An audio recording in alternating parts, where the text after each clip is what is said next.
Halo semua. Apa kabar untuk hari ini? Semoga harimu selalu menyenangkan ya bro. Selamat datang di channel YouTube saya. Tolong dibantu subscribe, like dan share ya, supaya saya terus semangat bikin kontennya. Wakakakak. Reincarnation of the Strongest Sword God, Chapter 37. Chapter 37 Sepatu Roket.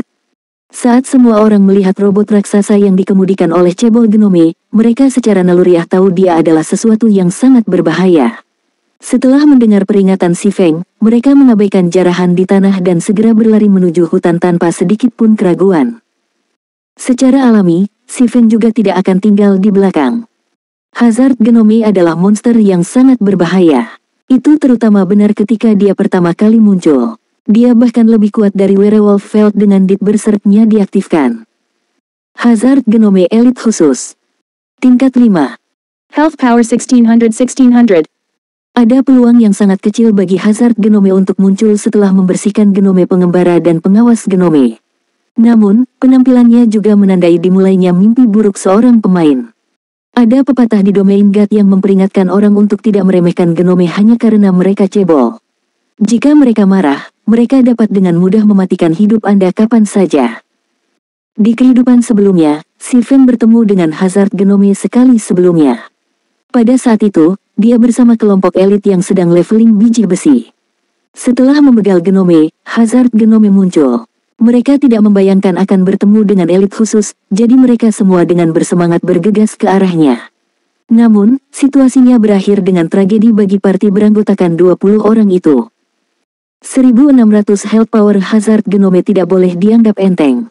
Pertahanannya adalah kelainan, mampu mengurangi 80% kerusakan yang diterimanya.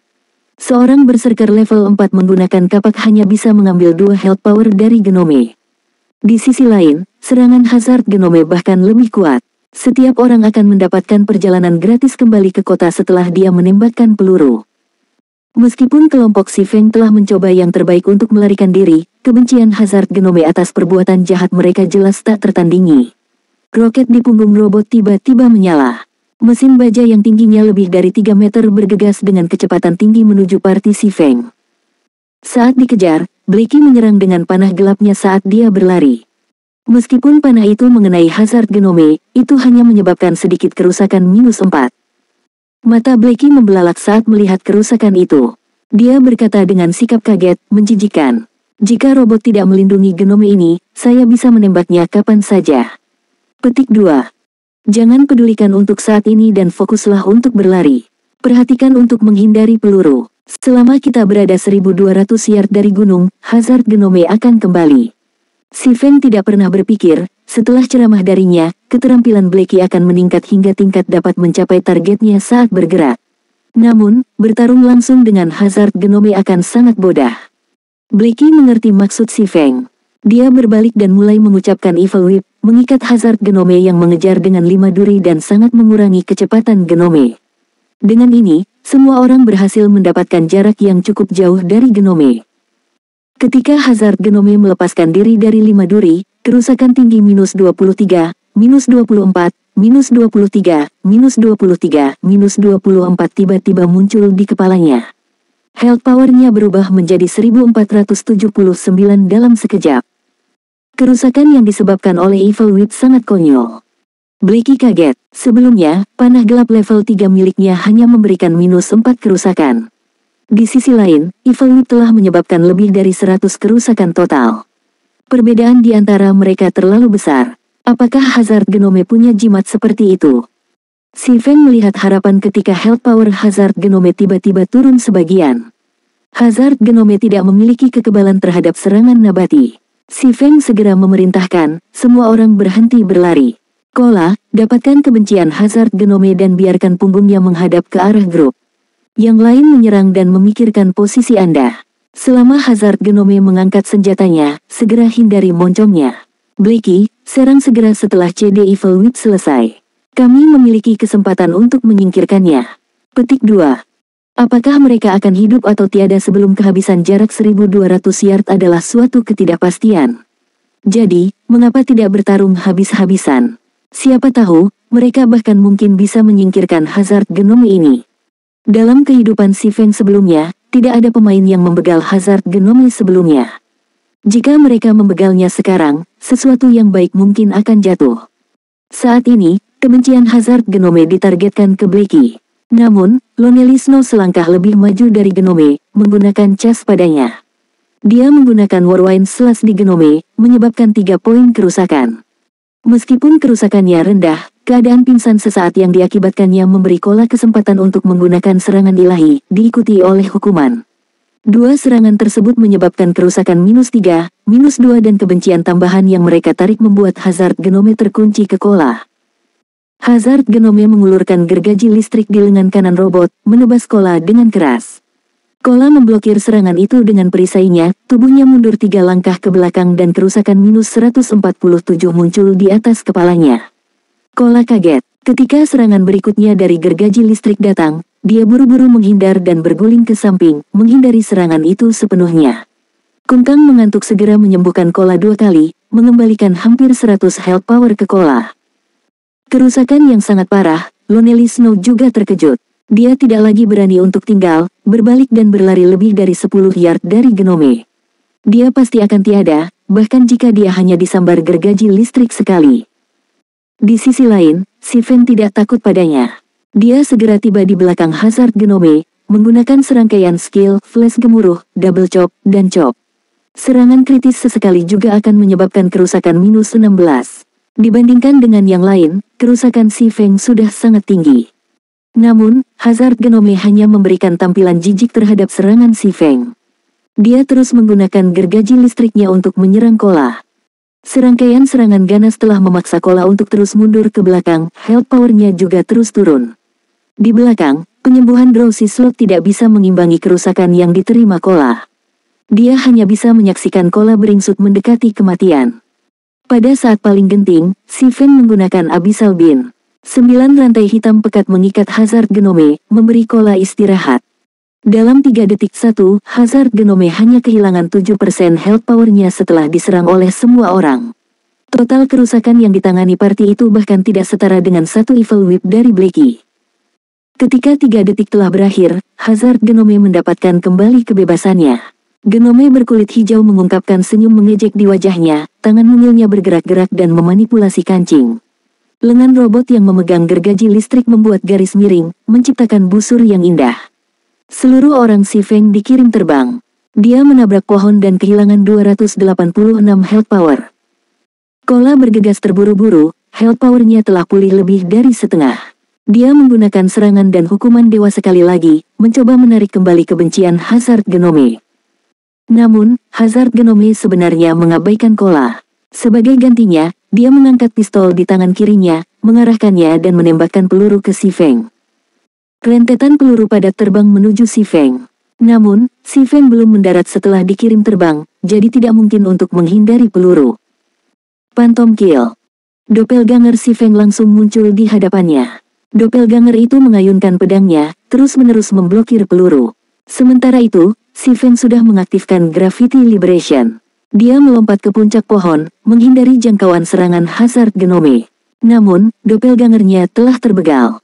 Setelah menyelesaikan selongsong peluru, Hazard Genome mulai mengganti magasin. Setelah itu, dia terus menyerang Sven. Semua orang hanya bisa terus menyerang, mengurangi health power Hazard Genome sedikit demi sedikit. Namun, Sven tidak mudah dipukul setelah dia mengaktifkan Gravity Liberation. Sven juga menggunakan pepohonan untuk perlindungan. Dia nyaris menghindari peluru terbang saat dia terus menendang Genome. Adapun Blackie, dia akan segera menggunakan Evil Whip segera setelah siap. Health power Hazard Genome terus turun, 64%, 50%, 30%, 20%, 10%. Ketika hanya 10% dari health power Hazard Genome yang tersisa, Genome tiba-tiba melompat keluar dari mesin metalik. Dia mengenakan sepasang rocket boots dan mulai melarikan diri. Tidak mungkin, monster benar-benar bisa kabur. Blackie menyaksikan Hazard Genome berlari, dengan kecepatan ekstrim, ke lokasi tanpa orang. Yang lainnya juga kaget. Mereka tidak pernah membayangkan Genome akan memiliki kecerdasan setinggi itu. Dia berlari saat dia tahu dia tidak bisa memenangkan pertarungan. Kita tidak bisa membiarkan dia kabur. Kami tidak akan berjuang untuk apapun selain itu. Kola segera mengejar Genome. Dia telah diintimidasi oleh Hazard Genome beberapa saat yang lalu, jadi hatinya saat ini dipenuhi dengan amarah. Bagaimana dia bisa membiarkan Hazard Genome kabur setelah memanfaatkan mereka? Kamu ingin kabur? Tidak mungkin. Sylvain mengejarnya dengan Windblade. Namun, Hazard Genome tidak terganggu. Dia mengirim Sylvain ekspresi mengejek sebelum menekan tombol di pinggangnya. Rocket Boots memuntahkan api dalam jumlah besar, siap terbang menjauh. Reincarnation of the Strongest Sword God, Chapter 38. Chapter 38 Cincin Ular Kembar. Sepatu roket tak tahu malu dari Hazard Genome mengejutkan semua orang. Mereka belum pernah melihat monster yang begitu pandai melarikan diri sebelumnya. Ekspresi dan tindakannya yang mirip manusia benar-benar berbeda dari NPC. Hazard Genome seperti orang yang berpura-pura menjadi NPC. Dua semburan api merah menyala, perlahan mengangkat Hazard Genome ke udara. Keengganan memenuhi hati setiap orang. Namun, mereka tidak bisa lagi menghentikannya, tetapi hanya menyaksikan Hazard Genome melarikan diri dengan mata kepala sendiri. Para penyihir dalam kelompok itu berada lebih dari 40 yard dari Hazard Genome. Lonely Snow juga berjarak lebih dari 30 yard darinya. Itu tidak dalam jangkauan cas. Juga, efek fan dari cas akan menjadi tidak efektif karena target melayang di udara. Hanya peningkatan kecepatan gerakan yang akan diterapkan. Saat ini, hanya si Feng yang dekat dengan Hazard Genome. Dia hanya berjarak 15 yard dari itu. Namun, si Feng tidak memiliki serangan jarak jauh. Bahkan jika dia mengejarnya, Hazard Genome akan bangkit lebih dari 20 yard dari tanah pada saat dia tiba. Pada akhirnya, si Feng hanya akan melihat Hazard Genome melarikan diri. 9 naga tebas. Si Feng tahu dia tidak bisa mengejar. Dia melambaikan pedang abisal, diselimuti kabut hitam, di tangannya. Dalam sekejap, 9 garis kabut hitam melesat ke arah Hazard Genome. Si Feng tidak mau membiarkan Hazard Genome yang begitu cerdas pergi. Awalnya, si Feng hanya menganggap Hazard Genome sebagai elit khusus rata-rata. Dia tidak pernah membayangkan Genome menjadi seperti pemain. Selama 10 tahun memainkan domain dewa, si Feng jarang melihat Genome yang cerdas. Sistem dewa utama tidak akan begitu saja memberikan monster kecil dengan kecerdasan tinggi. Pemberian semacam itu biasanya memiliki makna yang lebih dalam di belakangnya. Misalnya, pahlawan manusia atau makhluk legendaris itu semuanya adalah karakter hebat. Keberadaan mereka membuat orang bergidik. Meskipun kecerdasan Hazard Genome ini tidak mencapai level pahlawan atau makhluk legendaris itu, dia masih jauh lebih pintar daripada monster boss. Bahkan mungkin ada keuntungan yang tak terbayangkan dengan membegalnya. Saat ini, informasi yang ditampilkan Hazard Genome berubah. Dia tiba-tiba menjadi Arcus Maddox. Arcus Maddox peringkat Lord. Tingkat 5. Health Power 600. Si Feng merasakan keakraban saat melihat nama ini. Sepertinya dia pernah mendengarnya sebelumnya, namun dia tidak dapat mengingat apapun tentang itu. Namun, Genome hanya memiliki 600 health power. Si Feng yakin dia bisa membegal Genome dengan 9 naga slash. Tepat ketika 9 bayangan pedang hendak menembus Arcus Maddox, Genome mengeluarkan beberapa bola baja dari tas kecilnya. Dia melempar bola ke hantu Abyssal Blade. Percikan cemerlang berkobar saat kedua serangan itu bersentuhan. Hong, hong, hong. Serangkaian ledakan memaksa hantu Abyssal Blade mundur. Tepat ketika hantu bersiap untuk menyerang Arcus Maddox sekali lagi, dia segera terbang lebih dari 30 yard. Sementara itu, 9 hantu Abyssal Blade hanya bisa menyerang target dalam jarak 30 yard dari jangkauannya. Si Feng hanya bisa menonton tanpa daya saat Arcus Maddox melarikan diri. Sampah, bagaimana mungkin ada monster seperti itu? Kemampuan kaburnya hanyalah bak 1. Blackie menatap Arcus Maddox yang melarikan diri saat dia mengutuk. Kola juga menggertakkan giginya karena kebencian, mengirimkan beberapa pukulan ke arah pohon di dekatnya. Anggota partai lainnya juga merasa tidak senang. Semua orang berjuang lama dan keras melawan monster elit ini. Namun, tepat ketika mereka akan menuai hasil dari upaya mereka, hadiah mereka menumbuhkan sayap dan terbang menjauh. Apakah ada yang lebih menyedihkan? Saudara Feng, mari kita terus mengejarnya. Blackie menemukan bahwa kecepatan gerakan Genome tidak cepat. Juga, harus ada jumlah bahan bakar yang terbatas yang memberi daya pada sepasang sepatu bot itu. Siapa tahu, Genome mungkin akan mendarat setelah beberapa saat. Lupakan. Mari terus leveling Genome. Si Feng menggelengkan kepalanya. Jika mereka bisa mengejar Genome, si Feng pasti sudah lama mengejarnya. Namun, sepatu roket Genome terlalu kuat. Itu berjudul sebagai salah satu alat pelarian Dewa Domain God. Saat ini, sepatu bot tersebut baru saja diaktifkan. Kecepatannya akan tiba-tiba meningkat dalam sekejap, dan Genome akan menghilang dalam sekejap mata. Ini akan menjadi tugas yang mustahil jika mereka ingin menemukan Genome. Seperti yang diharapkan, nyala api yang keluar dari roket boots meningkat pesat setelah beberapa saat. Siu, Arcus Maddox menghilang dari udara, tidak dapat dilihat lagi. Sebaiknya jangan biarkan kami bertemu lagi. Anda bisa bermimpi untuk melarikan diri lain kali, kata Blackie dengan nada malang saat dia melihat ke arah tempat Arcus Maddox menghilang. Dalam hatinya, si Feng merasa sangat disayangkan membiarkan Genome pergi. Namun, tidak akan berbahaya lagi saat mereka mengerjakan Wandering Genome mulai sekarang. Setelah pengalaman ini, hazard Genome kemungkinan besar tidak akan pernah muncul lagi. Ayo pergi, lanjutkan leveling di Wandering Genome. Si Feng berbalik dan berkata kepada partainya. Saudara Feng, kamu masih yang terbaik. Bagaimana mungkin saya tidak memikirkannya? Jika kita membegal semua sanak saudara cacingan ini, kita akan lihat apakah dia tidak muncul lagi. Kata Blackie sambil tertawa. Si Feng tidak bisa berkata-kata. Dia berbalik dan pergi, tidak lagi memperhatikan Blackie yang berfantasi. Tiba-tiba, si Feng menghentikan kakinya karena terkejut. Sial, keberuntungan kita benar-benar terlalu buruk. Aku tidak pernah mengira Arcus Maddox benar-benar muncul di sini, dan dia juga seorang level 5 hazard Genome. Si Feng dengan erat mengepalkan tinjunya, alisnya berkerut. Ini adalah pertama kalinya dia menjadi sangat marah. Ketika semua orang melihat ekspresi murka si Feng, samar-samar mereka bisa merasakan lingkungan menjadi dingin. Mereka tidak bisa membantu tetapi mundur selangkah, dahi mereka berkeringat dingin. Sebelumnya, mereka merasa si Feng adalah orang yang tenang dan santai. Mereka tidak pernah membayangkan si Feng akan menjadi begitu menakutkan setelah menjadi marah. Hutan di sekitar mereka tidak lagi tampak hidup tetapi lebih seperti neraka yang membeku, sunyi, dingin, dan gelap. Saudara Feng, kamu baik-baik saja? Blackie dengan hati-hati bertanya. Dia kaget, si Feng benar-benar berbeda dari saat dia marah atau adu mekanik dengan orang lain. Itu adalah pertama kalinya Blackie melihat si Feng sangat marah. Oh, tidak apa-apa, si Feng bereaksi, menjawab dengan senyuman. Dia menyimpan kembali niat membegal yang padat ke dalam hatinya.